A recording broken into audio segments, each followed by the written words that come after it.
ఆ వెంకమ్మ గారు చిన్నతనం నుంచి ఆవిడ ఎప్పుడు భావ సమాధిలో ఉండేది వెంకటేశ్వరుడు గురించి. తల్లిదండ్రులు పడు వెంకటాచలం చేరారు. వెంకటాచలం చేరినప్పుడు ఆవిడకి ఆవాసం లేదు. రోజు స్వామివారి దర్శనం చేసుకొని పరమ సంతోషంగా ఆవిడ అక్కడ దొరికినటువంటి ప్రసాదం తిని మంటపాల్లో నిద్రపోతుండేవారు. ఆవిడ ఒకనాడు శ్రీనివాసుణ్ణి ప్రార్థించారు, ఈశ్వర నాకు ఈ వెంకటాచలంలో ఉండిపోవాలనుంది, నాకు ఆవాసం కల్పించమని.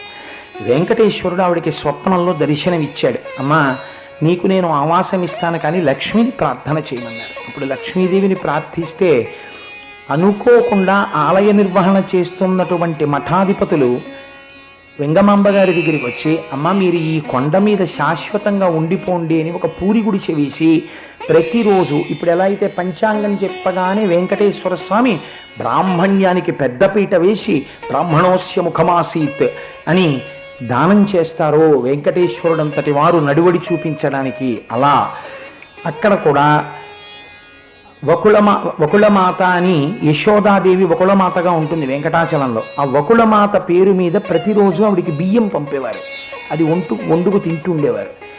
అయితే కాలక్రమంలో తరిగొండ వెంగమాంబ గారు ప్రతిరోజు వెంకటాచల క్షేత్రంలోకి వెళ్ళడం, స్వామివారి ముందు కూర్చోవడం, ధ్యానమగ్నురాలు కావడం, ఆయన పాదాల దగ్గర ఉన్న ఆవిడని ఎవరు పట్టించుకునేవారు కాదు. ఈశ్వరుడి కన్నా ఈశ్వరుడి కథే చాలా గొప్పగా ఉంటుంది. అందుకని తన కథ తనకి చెప్పమని అడిగితే ఆవిడ భాగవతాన్ని విపద రాశారు. ప్రతిరోజు ఏకాంత సేవ అయిపోయి తలుపులు వేసేసేవారు. వెంకటేశ్వర స్వామి వారు బయలుదేరి తరిగొండ వెంగమాంబ గారి ఇంటికి వచ్చి ఉయ్యాల్లో కూర్చునేవారు. ఈవిడ రోజు ఆ భాగవతం విపద రాస్తూ స్వామివారి యొక్క లీలలన్నీ పాడుతుండేవారు. పాడుతూ నాకు చాలా అసలు భాగవతం చెప్తేనే నాకు ఒళ్ళు తెలియదు. వారిల్లు సుచ్చి కడవల దూరంబుగ నీయి త్రాగి తుదనా కడవల్ ఈరింట నీసుతుండిడ వారికి వీరికి ని పెద్దవాదయ్య సతి ఆడంజని నీగడపిరు గోడక నీ సుతుడు త్రావి ఒక ఇంచు కథ కోడలి మూతించరిమిన కోడలు ముచ్చనుచు అత్త కొట్టెల తాంగి. ఏమిటి వెంకన్న ఈ పనులు అని ఆయన్ని చూసి నవ్వుతుంటే, అమ్మా అమ్మ భలే ఉందమ్మా నా కథ, ఇంకా చెప్పు అని చెప్పించుకుంటుండేవాడు ఆయన. ఆశ్చర్యం ఏమైందో తెలుసా అండి, ఒకరోజు సుప్రభాతం వేళైపోయింది. ఈయన పరవశించిపోయి కళ్ళు మూసుకుని ఉయ్యాలా ఊగుతూ భాగవతం వింటుంటే ఇక్కడే ఉండిపో వెంకటేశ అంది ఆవిడ. అందరినీ అనుగ్రహించాలి కదమ్మా, గుడికెడతానన్నారు. ఈవిడ చెప్తోంది భావపారవశ్యంలో, ఆయన వింటున్నాడు. కౌసల్యా సుప్రజా రామ పూర్వా సంధ్యా ప్రవర్తతే అని వినపడింది. అమ్మో సుప్రభాతం వేళయిందని ఉన్నవాడు ఉన్నట్టు దూకేశాడు ఉయ్యాల్లోంచి. ఎక్కడికి పోతావు చదువుతుంటేనే ఆవిడ పంచెట్టుకున్నాడు. ఆ పట్టు పంచె సగం జరిగిపోయింది. చూసావా ధూర్తగోపాలుడు పారిపోయాడండి ఆవిడ అని. ఈ పట్టు పంచె ముక్క నేనేం చేసుకుంటాను, పరమేశ్వరుణ్ణి ఇక్కడ కట్టుకున్న వాళ్ళకి ఎంత ఆనందం అండి. అందుకని చిక్కడు శిరికౌగిటిలో చిక్కడు సనకాదియోగి చిత్తాబ్జములన్ చిక్కడు శృతిలతి కావళి చిక్కెనతడు లీల తల్లి చేతన్ రోలన్. అందుచేత ఆ మహానుభావుడు అలా భక్తి పాశముల చేత కట్టబడినవాడు కనుక ఆయన కథ చెప్తూ ఆవిడ ద్విపద రాసుకుంటూ ఆ పట్టుపంచ ముక్క మడత పెట్టి పూజా మందిరంలో పెట్టారు. పెడితే సుప్రభాతం అయిపోయింది, అర్చక స్వాములు తలుపులు తెరిచారు. చిరిగిపోయిన పట్టుపంచతో నించునున్నాడు. అయ్య బాబోయ్ దొంగలు పడ్డారేమో అని లోపలంతా చూశారు, అన్నీ ఉన్నాయి. ఓహో అంటే స్వామి రాత్రి ఏకాంతం అయిపోయిన తర్వాత ఏ భక్తులిళ్ళకో వెళ్ళాడనమాట, ఆయన పంచి చింపుకొచ్చాడు ఏమిటి అన్నారు. స్వామివారి పంచి చింపగలిగినంత ధైర్యం ఎవరికి ఉంది? తరిగొండ వెంగమాంబ గారికి తప్ప. తల్లి దగ్గరికి వెళ్ళండి అన్నారు. ఆవిడ దగ్గరికి వెళ్ళి, అమ్మ రాత్రి వెంకటేశ్వర స్వామి వారి పంచె చిరిగిపోయింది, నీకేమైనా తెలుసా అన్నారు. ఆ పొద్దున్నే పారిపోయాడు, పట్టుకుంటే పంచె చిరిగిపోయింది, ఆ ముక్క అక్కడ ఉంది తీసుకుపోండి అండి. ఆవిడ ఆ పంచె ముక్క పట్టుకుంటాడు. ఆవిడ అంత సామాన్యంగా తీసుకుందండి, అంతటి భక్తురాలు ఆవిడ. తరిగొండ వెంగమాంబ గారు అంటే మాటలు కాదు. అయితే మీకు ఆశ్చర్యం ఏంటంటే ఇంతటి మహాభక్తురాలు ఎన్ని కష్టాలు పడిందో తెలుసా అండి. ఆవిడ తులసివన ఆ ఏనుగుల శాలకి పక్కనే అమ్మోరు బావి అని పిలుస్తారు. తరిగొండ వెంగమాంబ గారి బావి అంటే మీకు చూపిస్తారు. ఆ శిల పగిలి నీళ్లు వచ్చినటువంటి బావి ఇప్పటికీ ఉంది, మీరు చూడడానికి వీలుగా. అలా ఆవిడ తులసి వాటికని పెంచారు. ఇంత మహాభక్తురాలైనటువంటి తరిగొండ వెంగమాంబ గారిని సర్కార్ అర్చకులు అని చెప్పి ఆలయంలో ఉండేవారు. సర్కార్ అర్చకులు అంటే ఒకానొకప్పుడు ఈస్ట్ ఇండియా కంపెనీ భారతదేశాన్ని పరిపాలించే రోజులలో వెంకటాచలంలో మిరాసి అర్చకులు వెంకటాచలం దేవాలయంలోకి వెళ్ళి కొంతకాలం పాటు అర్చన చేయడాన్ని కారణాంతరముల చేత చేయలేదు. అప్పుడు ప్రభుత్వం ఏం చేసిందంటే ఆ కార్యక్రమం జరగడానికి సర్కార్ పనుపున ఒక అర్చకుడిని నియమించింది. ఆయన్ని సర్కార్ అర్చకులు అంటారు. వెంకటేశ్వర స్వామి వారు అర్చక స్వామి అంటే ఐశ్వర్యవంతుడు కదా. ఆయనకి తరిగొండ వెంగమాంబ గారంటే కినుకగా ఉండేది. ఏమిటి వీడికి ఏం తెలిసే ఏమిటో రాస్తూ ఉంటుంది. రాత్రులు వెంకటేశ్వరుడు వచ్చాడంటుంది, నేను వినిపించానంటుంది. ఈవిడి దగ్గరికి వెళ్ళే వాళ్ళు ఎక్కువ, ఈవిడికి దండాలు పెట్టేవాళ్ళు ఎక్కువ. నేను ప్రధాన అర్చకుడిని, నాకన్నా ఈవిడ గొప్పతనం ఏమిటనుకునేవారు. ఒక రోజున ఆవిడ పెరట్లో కూర్చుని మధ్యాహ్నం వేళ ఆనంద నిలయ గోపురం వంక చూసి, మీరు సుప్రభాతంలో వింటుంటారు కదా, తద్గోపురాణి శిఖరాణి నిరీక్షమాణాః స్వర్గాపవర్గ పదవీం పరమాంశ్రయంతః మర్త్యా మనుష్య భువనే మతిమాశ్రయంతే శ్రీవేంకటాచలపతే తవ సుప్రభాతం. ఆఖరికి ఊర్ధ్వలోకాలకి వెళ్ళిపోయే వాళ్ళు దేవతలు కూడా ఆనంద నిలయం చూసి ఆగిపోతారు. ఒకచో అంటారు పురాణంలో, ఇంద్రుడు ప్రతిరోజు కన్సెషన్ ఇస్తాడట దేవతలకి. ఆయన మరి దేవేంద్రుడు కదా, మీరు కంకణం కట్టించుకోక్కర్లేదు, అర్ధరాత్రి బ్రహ్మగారు వెళ్ళి పూజ చేస్తాడు. ఇక్కడ మీకు రోజు సుప్రభాతం తర్వాత బ్రహ్మతీర్థం ఇస్తున్నారు. చతుర్ముఖ బ్రహ్మగారు వచ్చి స్వామి కాళ్ళు కడిగినటువంటి శేషం అది. ఆ చతుర్ముఖ బ్రహ్మగారితో దేవతలు వస్తారు. కంకణం అవసరం లేకుండా సీళ్ళేసి ఉండగా గుళ్ళోకి వెళ్ళి వెంకటేశ్వరుని చూసొద్దాన్ని రెండని తీసుకొస్తారట. వీళ్ళు దర్శనం చేసుకుని దేవతలు బయటికి వచ్చి నిల్చుంటారట. తెల్లవారి సుప్రభాతం అవుతుంటుంది. ఇంద్రుడు వచ్చి పదండి పదండి పదండి డ్యూటీకి అంటట. అంటే వాళ్ళంటే అత మేము రావేమిటి, మీరు రాకపోతే సస్పెండ్ చేస్తానంటే, ఉద్యోగం డిస్మిస్ చేసుకో, మేము రావన్నారు. ఒరే ఎక్కడి నుంచి వచ్చింది మీకు ఈ తెగింపు అన్నట్ట. ఈ వెంకటాచలం వదిలి మేము రావన్నారు. ఆహా, మీకంత తెగింపుగా ఉందే, మీరు నా దగ్గర ఉద్యోగాలు చేస్తున్నారు కాబట్టి కంకణం అవసరం 72 గంటల దర్శనం లేకుండా తీసుకొచ్చి కాకినాడలో స్వామివారి వచ్చి పూజలు అందుకున్నట్టుగా దర్శనాలు చేయిస్తున్నాం. రేపు మీరు నా దగ్గర కొలువు చేయకపోతే ఇలా దర్శనం ఉండదంటట. అంటే వాళ్ళన్నట్ట పోవాళ్ళ గాలను ఇప్పించే దర్శనం మాకు అక్కర్లేదు. దర్శనం మేమేం చేస్తామో తెలుసా, ఈ కొండ మీద కూర్చుంటాం. కూర్చుని స్వర్గాపవర్గ నిరపేక్ష నిజాంతరంగా, మాకు అక్కర్లేదు ఆ పదం. మేము అదిగో తద్గోపురాన్ని శిఖరాన్ని నిరీక్షమాణాః, ఆ బంగారు ఆ శిఖరం ఉందే అది మెరిసిపోతుంటుంది. మేము ఆ శిఖరం వంక చూస్తూ నమస్కారం చేసుకుంటే ఇక్కడ కూర్చుంటాం. మాకు చాలు, నువ్వు వెళ్ళిరా అంటారు. అప్పుడు ఆయన బ్రతిమాలతాట, అబ్బాయి రేపు మనందరం వద్దాం, ఉట్టినేదో అన్నాను అదేటో అంత కోపగించుకుంటారు. రండి, మీ అందరు ఆఫీసుల్లోనూ ఆనంద నిలయం ఫోటోలు పెట్టిస్తాను, అల్లరి లేదు రండి అని మళ్ళీ తీసుకెడుతుంటాట. సుప్రభాతంలో ఇవన్నీ వర్ణిస్తారు. నాకు పొద్దున్న అక్కడ కూర్చుని పూజ చూస్తుంటే ఒక భావన కలిగింది. మనం ఇక్కడ రోజు ఓ మాట చెప్తుంటాం, భృంగా వళీచమ కరంద రసాను విద్ద జంగా రగీత వినదై సహసేవనాయ నిర్యాత్యుపాంత సరసీ కమలోదరేభ్య శ్రీవేంకటాచలపతే తవ సుప్రభాతంతో చెక్కబడినటువంటి వీణ పట్టుకొచ్చి ఇక్కడ పెట్టాను అనుకోండి, దాని తీగ కూడా కొయ్యతోటే చెక్కారు. మీరు మోగించగలరా? అందులోంచి నాదము ధ్వని తేగలరా? అది కొయ్య మోగదు. కానీ ఆవిడ వెంకటేశ్వరుడి చేతిలో ఉన్నటువంటి దారు చేత నిర్మింపబడిన వీణ. ఆ గోరు తగిలింది వెంకటేశ్వరుడి గోరు, అందుకే అందులోంచి మహానాదం వచ్చింది పైకి. ఏమీ చదువుకోని వెంగమాంబ గారి నోటి వెంట ఎంత అద్భుతమైనటువంటి కావ్యాలో, ఎంత గొప్ప గొప్ప విషయాలో స్తోత్రం చేయబడి బయటికి వచ్చాయి. మీకు నేను ఒక విషయం విజ్ఞాపన చేస్తాను. మనకి వెంకటాచలంలో ఒక నానుడి ఉంది, ఏమిటో తెలుసా అండి? తాళ్లపాక వారి లాలి, తరిగొండ వారి హారతి ఈశ్వరుడికి చాలా ప్రీతిపాత్రమైనది. ఆఖరణ అన్నమాచార్య స్వామి వారి కీర్తనతో పూర్తవ్వాలి. తరిగొండ వెంగమాంబ గారి హారతితో కార్యక్రమం పూర్తవ్వాలి. ఏకాంత శయనమునందు ఇప్పటికీ కూడా తరిగొండ వెంగమాంబ గారికి పిల్లలు లేకపోతే చెల్లెలి కూతుర్ని పెంచుకున్నారు ఆవిడ. ఇప్పటికీ వెంకటాచలంలో చిట్ట చివరి హారతి వెంగమాంబ గారి పేరు చెప్పే ఇవ్వాలి హారతి. అలా ఇవ్వకపోతే వెంకటేశ్వరుడికి ఆగ్రహం వస్తుంది. ఆయన అనేక సార్లు అడిగాడు, వెంగమాంబని తీసుకొచ్చి నాకు హారతి ఇప్పించండి అని. అర్చకులను ఆవహించి ఆవిడ పట్ల అమర్యాదగా ప్రవర్తిస్తే, ఆవిడ రావడం మానేస్తే ఆయన పుచ్చుకోలేదు హారతి. కనుక ముత్యాల హారతి అని ఆవిడ ఒక అలవాటు చేశారు. స్వామివారి శయనం దగ్గర ముగ్గు వేస్తారు, వేసి దాని మీద శయనం పెడతారు. దానికి అక్కడ అర్చకులు అంత కష్టపడి చేసినా వాళ్ళకి అది ఒక సమగ్రతతో చేయడం కుదరట్లేదు. మీరు సహకరించాలి. మీరు అలా కూర్చుని ఉండండి. మీరు ఎప్పుడు లేవాలో మేము చెప్తాం. మిమ్మల్ని 10 వరకు 11 వరకు కూర్చోబెట్టాం. ముత్యాలతో ఇవాళ పళ్ళెంలో ముత్యాలు పోసి పట్టుకొచ్చి ఇస్తారు. మీ అందరికీ ఆ పళ్ళెం చూపిస్తారు. చూపించి ఆ ముత్యాల హారతి ఇస్తారు. తరిగొండ వెంగమాంబ గారి పేరు చెప్పి ముత్యాల హారతితో పూర్తి చేద్దాం. ఇవాళ పళ్ళెంలో ముత్యాలు పోసి వస్తున్నాయి హారతికి. చక్కగా కన్నులారా మనం దర్శనం చేసుకుందాం. అదృష్టం కదా, ఇంతటి భాగ్యాన్ని పొంది మనం జార విడుచుకోకూడదు. అలాగే తాళ్లపాక వారి యొక్క లాలి. మీకు ఆశ్చర్యం ఏమిటంటే వెంకటేశ్వర స్వామి ప్రత్యేకించి ముగ్గురి పట్ల విడదీయరాని అనుబంధాన్ని ప్రదర్శిస్తూ ఉంటారు. ఈ ముగ్గురు ఎవరో తెలుసా అండి? మీరు ఆశ్చర్యపోతారు. ఈ ముగ్గురు మొదటి వారు సన్నిధి గొల్ల. సన్నిధి గొల్ల అంటే ఆయనకి ఎంత ఇష్టం అంటే ఆయన వాహనానికి ప్రథమ దర్శనం లేదు వెంకటాచలంలో. ఆయన ప్రధాన అర్చకుడికి ప్రథమ దర్శనం లేదు వెంకటాచలంలో. మొట్టమొదటి దర్శనం కాగడా పట్టుకుని తెర తీసి ఇలా చూసి శయనములో ఉన్నటువంటి శ్రీనివాసమూర్తిని తప్పట్లు కొట్టి లేపే అధికారం ఒక్క సన్నిధి గొల్లదే. తరువాత ప్రధాన అర్చకుడు లోపలికి వెళ్తారు.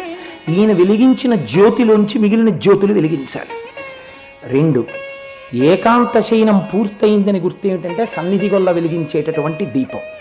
3, పారువేట ఉత్సవం అవుతుంది. కనుమ పండుగ నాడు నాతో 200 మంది దాకా వచ్చారు వెంకటాచలం. పాండవ తీర్థం నుంచి మేమందరం వెనక్కి వస్తుంటే స్వామివారు వేటకెడుతున్నారు. కనుమ పండుగ నాడు వేటకెళ్ళినప్పుడు ప్రత్యేకించి ఆ కోనలో ఉన్నటువంటి సన్నిధి గొల్ల ఇంటికి వెంకటేశ్వర స్వామి వారు ఎడతారు. సన్నిధి గొల్ల అంటే ఆయనకి ఎంత ప్రీతో చెప్పలేను. మన అదృష్టం మూర్తుల సన్నిధి గొల్లే మనకి ఇక్కడ అనుగ్రహింపబడ్డాడు వెంకటేశ్వరుడి చేత. తరువాత 3వ వారు తాళ్లపాకవారు. అన్నమాచార్య వంశీయులంటే ఆయనకి ఎంత ప్రీతో. ఆనాడు 32,000 సంకీర్తనలు చేసుకున్నాడు మహానుభావుడు. నేను ఇప్పటికీ నిద్ర రావాలంటే అన్నమయ్య వంశీయులు చక్కగా కీర్తన చెయ్యాలి అని. ఎక్కడో చిన్న పొరపాటు చేశాం మేము. అసలు నిజానికి అన్నమాచార్య స్వామి కీర్తన ఆఖరణ వెంకటాచలంలో జరిగేటప్పుడు తప్పకుండా తంబుర చేత్తో పట్టుకుని పాడాలి, వాయించినా వాయించకపోయినా. రేపటి రోజుకి వీలైతే ఒక తంబురు ఎక్కడి నుంచన్నా సమీకరించి ఇస్తాం. ఆ తర్వాత మనం నిన్నటి రోజున ఈ ఒత్తిడి గబగబ భక్తులు లేచిపోవడంలో సరిగ్గా చూసే అవకాశం ఉండి వదిలేసుకుంటున్నారు. నిజానికి అన్నమాచార్య వంశీయుల తరపున ఇక్కడ ఎవరు కీర్తన చేశారో వారికి మనం ఒక లోపల తరిగొండ వెంగమాంబ గారి బృందావనం ఉందిట, ఒక్కసారి చూస్తామండి అని అడిగితే వాళ్ళు చాలా సౌమ్యులు. వాళ్ళు ఆ కుక్కలన్నీ కట్టేసి రెండని చెప్తారు, తీసుకెళ్తారు, మనం దర్శనం చేసుకోవచ్చు. కాబట్టి కాకినాడ పట్టణ ప్రజలుగా మనం వెంకటాచల వైభవానికి ఒక్క మంచి పని చేద్దాం. మీకందరికీ కూడా శనివారం నాడు తరిగొండ వెంగమాంబ గారి బృందావనమును దయచేసి దర్శనీయ స్థలముగా మార్చండి అని తిరుమల తిరుపతి దేవస్థానం ఎగ్జిక్యూటివ్ ఆఫీసర్ గారికి పోస్ట్ కార్డులు రాసేసి మీ అందరికీ ఇస్తాం. మీ అందరూ సంతకాలు పెట్టి ఇక్కడ ఒక డబ్బా పెడతారు, అందులో ఇండి 1000 పోస్ట్ కార్డులు కాకినాడ తరపున ఎగ్జిక్యూటివ్ ఆఫీసర్ గారికి పోస్ట్ చేద్దాం. నేను అనుకుంటున్నాను కొంతమంది అధికారులు చాలా ప్రాజ్ఞులు. చూడండి, వెంగమాంబ గారి నోటి వెంట ఏది పలికినా అది వెంగమాంబ గారు పలకలేదు, తల్లిలోంచి వెంకటేశ్వరుడు పలికాడు. ఆ తల్లి దగ్గరికి వచ్చి వెంకటేశ్వర స్వామి వారికి కేవల భక్తి ఉండి ఏమీ తెలియని వాళ్ళంటే ఎంత ఇష్టమో చూడండి ఆయనకి. ఆయన వచ్చి ఒకసారి ఒక విషయం అడిగారు, వెంగమాంబ వెంకటాచల వైభవం గురించి ఒక చెంచు నాటకం రాస్తావా అని అడిగారు.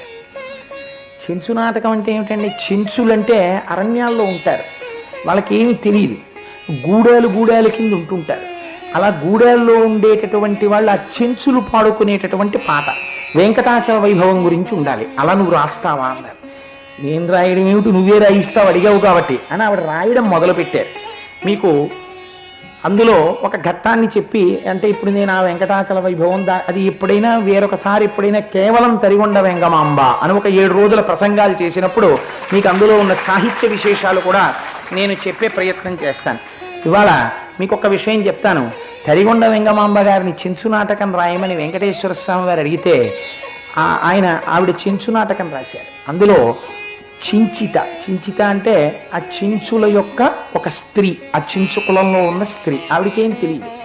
అటువంటి అమాయకురాలు వెంకటేశ్వర స్వామి వారి దర్శనానికి వెళ్ళింది. వెడితే జయ విజయులు చూశారు ద్వారపాలకులు, ఈవిడ్ని పరీక్షిద్దామనుకున్నారు. వాళ్ళిద్దరూ నిజ రూపాలతో వచ్చారు. ఎక్కడికి వెళ్తున్నాం అన్నారు. గూడానికో వెంకటేశ్వరుడు వస్తాడా అన్నారు జయ విజయుడు. మీకేం తెలుసురా పిచ్చాళ్ళు, ఇక్కడ ద్వారాల దగ్గర కూర్చుని ఇక్కడ ఉన్నవాడే వెంకటేశ్వరుడు అనుకుంటున్నారు. మా గూడానికి వస్తాడు వెంకటేశ్వరుడు. మీ గూడానికి వెంకటేశ్వరుడు వస్తాడా? ఇక్కడ వెంకటేశ్వరుని చూశావా అన్నారు. నేను చూడలేదు అన్నారు. ఎందుకు చూడడం? నేను చూడను. మా దగ్గరికి వచ్చి మాతో మాట్లాడతాడు, మేము పెట్టినటువంటివన్నీ తింటాడు, ఆయన్నే చూసుకుంటాం. అబద్ధం, నువ్వు చూడలేదు వెంకటేశ్వరుని.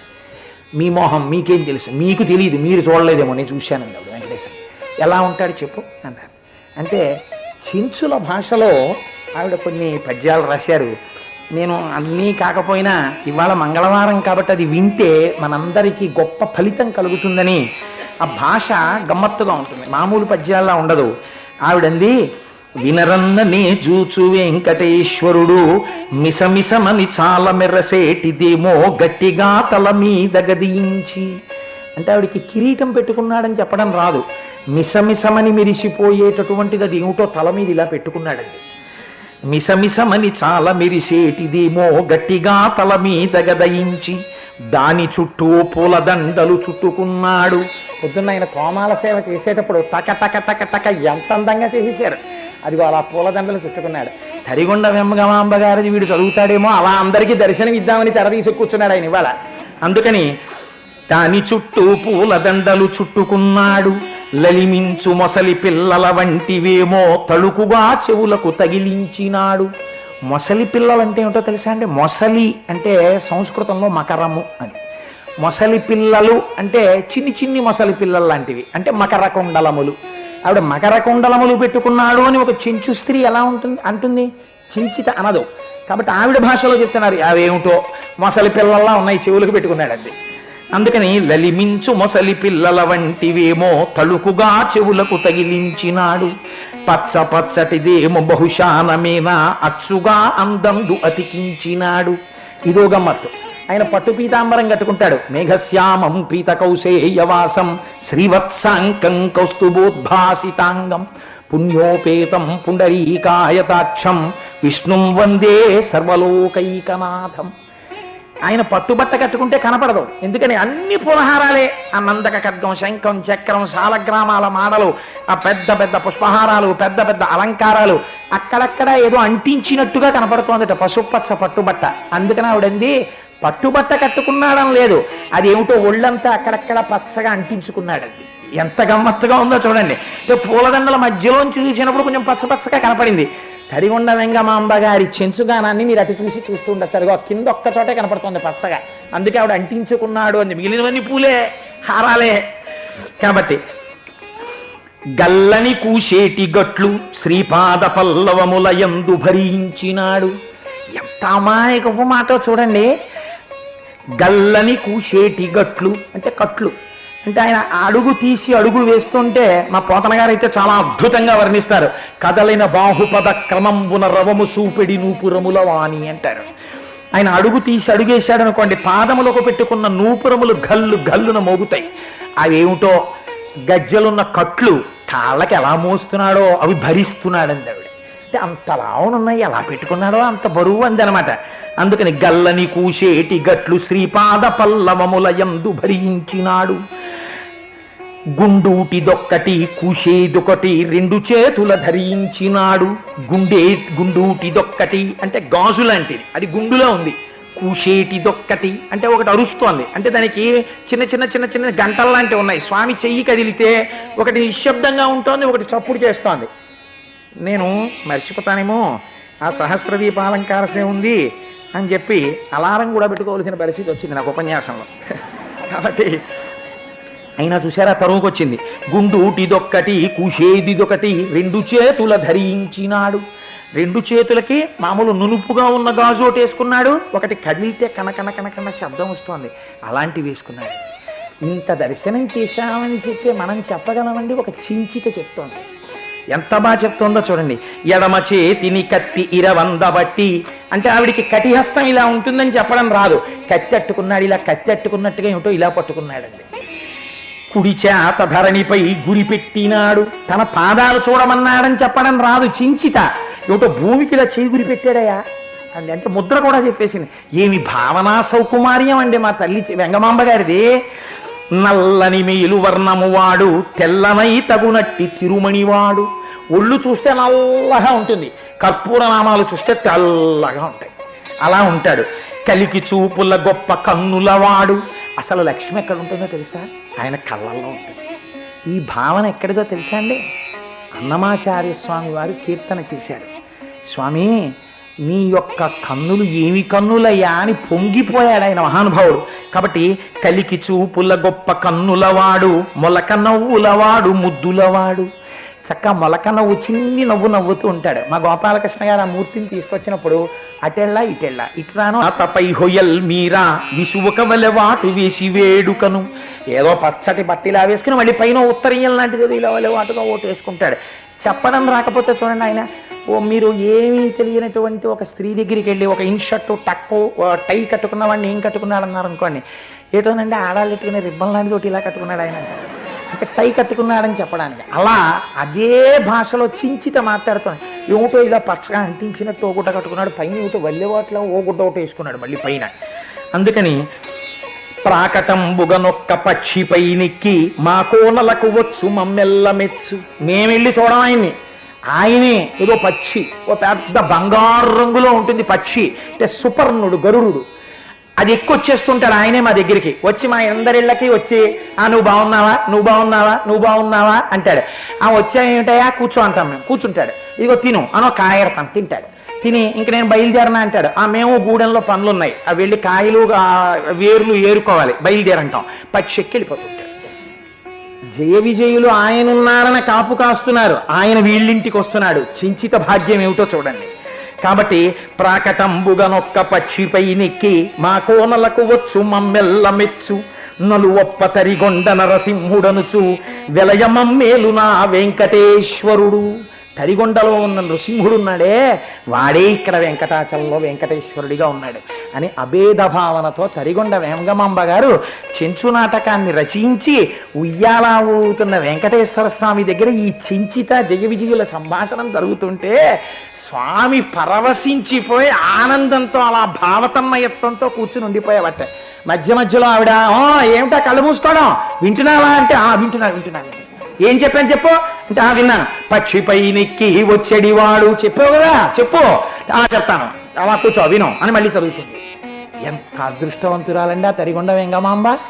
ఇవాళ మంగళవారం. ఆ తల్లిని స్మరించినంత మాత్రం చేత చెవులు దోణెలు చేసుకుని నా స్వామి వినుంటాడు. చాలదా మనకి జన్మభాగ్యం? మన చేత చెప్పించి వినేటట్టు చేసి ఒక చేతకాని కోటేశ్వరరావుతో వెంగమాంబ గారిని గురించి చెప్పించి కృతార్థుల్ని చేయాలనుకున్నాడు స్వామి, చేయించాడు. మనమందరం ఈశ్వరుడి బిడ్డలమే. ఆర్జిత సేవలో టికెట్ ఉన్నటువంటి వాళ్ళు స్వామివారి వెనకాతల రండి. ఇవాళ మీరు స్వామిని చూడగానే కళ్ళు ముయ్యడం మర్చిపోయి దేవతలు అయిపోతారు. అలా స్వామిని తీసుకొచ్చి అలా కూర్చోపెట్టారు అర్చక స్వాములు. చూద్దురు గాని వాళ్ళ యొక్క ఎంత కష్టపడ్డారో స్వామిని చూసినప్పుడు మీకు తెలుస్తుంది. వాళ్ళకి శిరస్సు ఉంచి నమస్కరిద్దాం మన కోసం అంత కష్టపడినందుకు. కాబట్టి ఒక్క 11 సార్లు గోవిందనామని చెప్పి మంగళం చెప్పేద్దాం. అనండమ్మ అందరూ. దురిత నివారణ, కష్ట నివారణ, గోవింద హరి, గోకుల నందన, వజ్రమకుటధర, వరాహమూర్తివి, గోపీజనలోల, గోవర్ధనోద్ధార, దశరథనందన, దశముఖమర్దన, పక్షివాహన, పాండవ ప్రియ, మధుసూదన హరి, గోకుల నందన, దినకర తేజ, పద్మావతి ప్రియ, ప్రసన్నమూర్తి, అభయహస్త ప్రదర్శన, గోవింద హరి, గోకుల నందన. మంగళాశాసన పరైః వదాచార్య పురోగమైః సర్వైశ్చ పూర్వైరాచార్యైః సత్కృతాయాస్తు మంగళం. మంగళం కోసలేంద్రాయ మహనీయ గుణాత్మనే చక్రవర్తి తనూజాయ సర్వభౌమాయ మంగళం. ఉమాకాంతాయ కాంతాయ కామితార్థప్రదాయినే శ్రీగిరీశాయ దేవాయ మలినాథాయ మంగళం. కరచరణ కృతం వా కర్మ వాక్కాయజం వా శ్రవణనైనజం వా మానసం వాపరాధం విహితం వా సర్వమేత్తక్షమస్వ. శివ శివ కరుణాబ్ధే శ్రీ మహాదేవ శంభో. సర్వం శ్రీ ఉమామహేశ్వర బ్రహ్మార్పణమస్తు. స్వస్థ. బ్రహ్మాండ పురాణం లేకపోతే వరాహ పురాణం, భవిష్యోత్తర పురాణం ఇవన్నీ చదివి వెళ్ళారా అన్నమాట. అంటే ఎవరికి ఈశ్వరానుగ్రహం ఉంటుందో వారికి ఈశ్వర తత్వము అవగాహన అవుతుంది. ఆయన అంటున్నారు, కోరిమమ్ము నీలినట్టి ఎవ్వరూ ప్రార్థించలేదు, కలిపురుషుడి యొక్క ప్రభావానికి మేము వశులమైపోయి ఉంటే మమ్మల్ని రక్షించడానికి నీ అంత నువ్వుగా వచ్చి నిలబడ్డావు. కోరిమమ్ము నేలినట్టి కులదైవమా, చాలా ఈ విధి పెద్దలిచ్చిన నిధానమా. పెద్దలైనటువంటి వాళ్ళంటే ఎవరు? ఇదిరా కలియుగంలో నిన్ను రక్షించగలిగినది, ఇదిరా నామం. అందుకే సుప్రభాతంలో మనం ఒక మాట చెప్తాం, అహం దూరతస్తే పదాంభోజ జుగ్మ ప్రణామెచ్చ యాగచ్చ సేవాంకరోమి సకృచ్చేవ యానిచ్చ సేవా ఫలంతం ప్రయచ్చ ప్రయచ్చ ప్రభో వెంకటేశ. అజ్ఞానినా మయా దోషాన శేషాన్ విహితాన్ హరే క్షమస్వత్వం క్షమస్వత్వం శేషశైల శిఖామణి అని చెప్తాం. ఎంత గొప్ప శ్లోకం అండి ఆ శ్లోకం. అహం దూరతస్తే పదాంభోజ జుగ్మ ప్రణామెచ్చ యాగచ్చ సేవాంకరోమి. భక్తి రాశీభూతమైపోతే ఆ సుప్రభాతం వస్తుంది, అక్కడ శ్లోకాలు వస్తాయి. మీరు చూడండి, అప్పటి వరకు స్వామి లే లే లే లే అని పిలిచారు. ఎలా లేచాడు ఆయన? అయ్యో పిల్లలు పిలుస్తున్నారని చెప్పి ఇలా కనపడచ్చా కనపడకూడదా ఆయన చూసుకోలేదు. మీరు ఏకాంత శయనం చేసినప్పుడు అమ్మవార్లను ఇద్దరిని దగ్గరగా పడుకోబెడితే రాత్రి ఆయన ఆ పలుచటి ఉత్తరీయాన్ని పక్కన పెట్టి అమ్మవార్లని గాఢాలింగనం చేసుకున్నాడు. అసలే నల్లటి స్వామి. భృంగావల్లి ఆ కనకధారా స్తోత్రంలో శంకర భగవత్పాదులు వర్ణిస్తారు, తమాల వృక్షం చీకటి చెట్టుతో పోలుస్తారు. అలా నల్లటి దేహం, ఈ నల్లటి మేఘం లాంటి శరీరం మీద అమ్మవారి యొక్క కుచములకు రాత్రి అద్దుకున్నటువంటి కస్తూరి చుక్కలు అమ్మల్ని కౌగలించుకోవడం వల్ల ఆయన ఒంటి నిండా ఎర్ర చుక్కలు పడ్డాయి. మనందరం స్వామి సుప్రభాతం లే లే లే అంటే ఆయన ఏం చేశాడు? పిల్లలు పిలుస్తున్నారని ఇలా రావచ్చా రాకూడదా అని మర్చిపోయి కమలాకు చచూచుక కుంకుమతో నియతారు నితాతుల నీలతనో కమలాయ తలోచనలో కపతే విజయీ భవ వెంకట శైలపతే. ఎర్రటి అమ్మవార్ల యొక్క కుచముల కస్తూరి చుక్కలతో ఉత్తరీయం జారిపోతుండగా వచ్చి దర్శనం ఇచ్చేసావా? అయ్యో అయ్యో అయ్యో అయ్యో స్వామి, నా కళ్ళు అసలే మంచివి కావు, కనురాపు తగులుతుంది, అవన్నీ కనపడిపోతున్నాయి, కప్పే ఉత్తరీయం కప్పే, ఎక్కడ దృష్టి తగులుతుందో అని కమలాకు చచూచుక కుంకుమతో నియతారు నితాతుల నీలతనో కమలాయ తలోచనలో కపతే విజయీ భవ వెంకట శైలపతే. మీరు ఆయనకి విజయీభవ అన్నవా? భక్తి వరలు తెలియని స్థితికి వచ్చేసింది ఆయన దర్శనానికి. సచతుర్ముఖ షణ్ముఖ పంచముఖ ప్రముతాఖిల దైవత మౌళిమణే చరణాగత వత్సలసార నిధే పరిపాలయమాం వృషశైలపతే. అధివేల తయాత వదుర్విషహై రనువేల కృతైరపరాధశతై భరితం తరితం వృషశైలపతే త్వరయా కృపయా పరిపాహి హరే. ఎంత ఆర్తండి! తొందరగా స్వామి అపరాధశతై, ఎన్ని తప్పులు చేశానో ఇన్నాళ్ళకి నీ ముందుకు వచ్చి నిలబడ్డా, తీసేయి ఈ పాపరాశినంతటిని, నన్ను నీ హక్కున చేర్చుకో. ఇన్నాళ్ళకి కదా నీ దగ్గరికి వచ్చాను, నీ దగ్గరికి వచ్చిన ఈ పుణ్యానికి నాకేదో ఫలితం అనకు తండ్రి. ఈ ఫలితాన్ని అడ్డు పెట్టి మళ్ళీ మళ్ళీ మళ్ళీ మళ్ళీ నీ దగ్గరికి తెచ్చుకో. మళ్ళీ మళ్ళీ నీ దగ్గరికి తెచ్చుకుంటే, నీ దగ్గర కూర్చుంటే నన్ను నువ్వే చూసుకుంటావు. ఇంకా నేను అడగడం ఎందుకు? అందుకని నాకేమిటి ఇవ్వాలో తెలుసా? పరమ ప్రయోజనం. అహం దూరతస్తే పదాంభోజ జుగ్మ ప్రణామెచ్చ యాగచ్చ సేవాంకరోమి సహృచ్చేవ యానిచ్చ సేవా ఫలంతం ప్రయచ్చ ప్రయచ్చ ప్రభో వెంకటేశ. ఏమి శ్లోకాలండి, అమృత గుళికలు ఆ సుప్రభాత శ్లోకాలు. కనుక అటువంటి స్వామిని పసిగట్టాడు తత్వంలో అన్నమాచార్యుల వారు. ఇది ఆయన వైభవం అంటే వెంకటేశ్వరుడు. తొడగంటిమయా మిమ్మో పురుషోత్తమ అని మహానుభావ కోరిమమ్ము నేలినట్టి కులదైవమా చాలా ఈ విధి పెద్దలిచ్చిన నిధానమా అంటూ ఆ కింద చరణాల్లో కామధేనువుతో పోలుస్తారు, కల్పవృక్షంతో పోలుస్తారు, చింతామణితో పోలుస్తారు. ఆఖరనంటారు, ఎందుకు వీటితో పోల్చడం అంటే ఒక్కొక్క దాన్ని నెగేషన్ అంటారు ఇంగ్లీష్లో. పోల్చి కుదరదు అని తీసేస్తారు. వ్యాసుడు చేశాడు ఈ ప్రయోగం లలితా సహస్రంలో. ఒక్కొక్క దాంతో పోల్చడం. పద్మరాగ శిలాదర్శ పరిభావి కపోల భూ. అమ్మా పద్మరాగమణుల్లా నీ బుగ్గలుంటాయని నేను పోలుద్దాం అనుకున్నాను, కానీ ఎర్రగా ఉండేటటువంటి పద్మరాగమణుల మీద ఎప్పుడైనా గీతలు పడి గట్టిగా ఉండేటటువంటి అవకాశం ఉంది. కానీ ఎప్పుడూ ఎర్రగా కోమలంగా మెత్తగా ఉండేటటువంటి నీ బుగ్గలు పక్కన వచ్చి పరమశివుడు కూర్చున్నప్పుడు ఆయన యొక్క చూపులు నీ బుగ్గల మీద పడినప్పుడు రాగరంజితములయ్యేటటువంటి నీ బుగ్గలకి రాగరంజితములయ్యేటటువంటి లక్షణము లేక మనస్సు లేనటువంటి జడమైనటువంటి పద్మరాగమణులకి పోలికని వేసి నేను ఎక్కడ చెప్పనమ్మా, పద్మరాగమణులతో పోలిక చెప్పలేకపోతున్నానని తకై తీశారు. అలా అన్నమాచార్యుల వారు చూడండి ఎంత గమ్మత్తుగా అంటారో, ఈ విధి పెద్దలిచ్చిన నిధానమా నువ్వు కామధేనువు. కామధేనువు దగ్గరికి వెళ్ళి సేవించాలి. సేవిస్తే ఆవిడ పాలిస్తుంది. ఆ పాలు తాగాలి. తాగితే ఆ నందినీ ధేనువు, ఆ కామధేనువు యొక్క అనుగ్రహం చేత మీ కోరిక తీరుతుంది. కామధేనువు అన్నారు ముందు అని కాదులే, కల్పవృక్షాన్ని. కల్పవృక్షం అయితే ఏం తీరుస్తుంది? కామధేనువుల వెంట తిరిగి ఏదో తీసుకెళ్లి జాగ్రత్తగా కూర్చుని పొదుగు దగ్గర పాలు పితికి పాలు తాగి ఇంత అక్కర్లేదు. వెళ్ళి ఇలా నిలబడి నమస్కారం చేస్తే చాలు. సౌందర్యలహరిలో శంకరులు అంటారు, నఖైర్నాక స్త్రీణాం కరకమల సంకోచితిభి తరుణాం దివ్యానాం హసతి యువతే చండి చరణౌ ఫలాని స్వస్యేభ్య కిసలయ కరాగ్రేణ దతత దరిద్రేభ్యో భద్రాం శ్రియమని శమాత్మాయ దతతౌ అంటారు. ఎక్కడున్నా అమ్మ మేము దరిద్రులం కాదు, నీ పాదములకు నమస్కరిస్తే నువ్వు రక్షిస్తావు అంటారు. మీరు కల్పవృక్షం దగ్గరికి వెళ్ళి ఇలా నమస్కారం చేస్తే మీ కోరిక చెప్తే ఆ కోరికని చెట్టు మన్నించాలనుకుంటే, మీ కోరిక తీర్చాలనుకుంటే